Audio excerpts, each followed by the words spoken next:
سلام به شما. میدونستید درون هر کدوم از ما یه قدرت پنهان و فوق‌العاده بزرگ وجود داره که میتونه کل زندگیمون رو متحول کنه؟ اما خب بیشتر ما اصلاً از وجودش خبر نداریم. امروز میخوایم با هم قفل این قدرت رو باز کنیم. قدرت ذهن ناخودآگاه.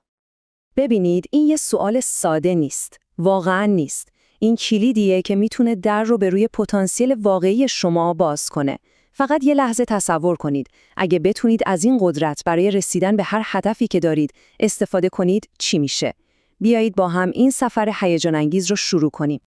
بسیار خوب، بریم سراغ اصل مطلب. وقتی از ذهن ناخودآگاه حرف میزنیم، دقیقاً منظورمون چیه؟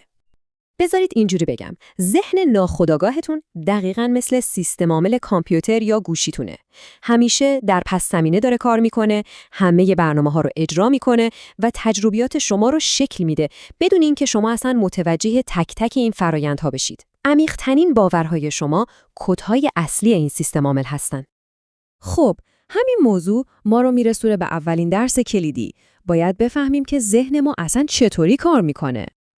اصل داستان همینه. افکار و احساساتی که شما در درون خودتون پرورش میدید، در واقع نقشه ساخت دنیای بیرونی شما هستن. شما قبل از اینکه چیزی رو در واقعیت بسازید، اول اون رو توی ذهنتون خلق میکنید. به عبارت دیگه، دنیای درون معمار دنیای بیرونه. درس دوم اینه. حالا که میدونیم یه همچین سیستم عامل قدرتمندی داریم، باید یاد بگیریم چطوری بهش دستور بدیم. چطور با تمرکز هدایتش کنیم؟ انجام این کار 3 مرحله خیلی ساده داره. اول، باید آرام بشیم تا سر و صدای ذهن خودآگاه رو کم کنیم و به لایه‌های عمیق‌تر برسیم. دوم، انرژی ذهنیمون رو روی یک هدف مشخص متمرکز می‌کنیم. و سوم، خواستمون رو طوری تجسم می‌کنیم که انگار همین الان بهش رسیدیم. این تمرین به ناخودآگاه شما یک دستورالعمل واضح و مشخص میده.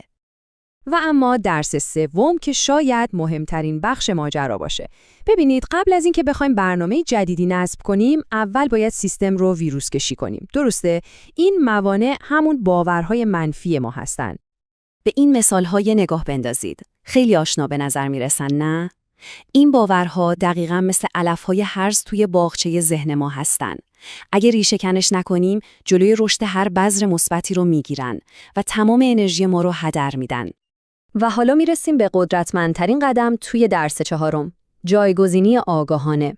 حالا که اون علف‌های هرز رو شناسایی کردیم، وقتشه که به جاشون بذرهای جدید و قدرتمند بکاریم. این مقایسه خیلی شفاف نشون میده که تغییر ذهنی یعنی چی. این یه انتخاب کاملاً آگاهانه برای برنامه‌ریزی مجدد الگوهای ناخودآگاه ماست. شما دارید به معنای واقعی کلمه سیمکشی مغزتون رو عوض می‌کنید و مسیرهای عصبی جدیدی می‌سازید. و بالاخره درس 5. اینجاست که نتیجه تمام اون کارهای درونی رو توی دنیای واقعی می‌بینیم. یعنی جایی که تلاش‌های ذهنی شما به موفقیت بیرونی و کاملاً ملموس تبدیل میشه. این جمله رو ببینید، این چکیده تمام درس‌های قبلیه. دنیایی که در بیرون تجربه می‌کنید، یه آینه تمام نما از باورها و افکاریه که در درون خودتون پرورش دادید. این یه قانونه، یه اتفاق شانسی نیست. و اینم پیام نهایی. کلید موفقیت و شادی شما توی دنیای بیرون نیست، بلکه در درون خودتونه. شما این قدرت رو دارید که واقعیت خودتون رو شکل بدید.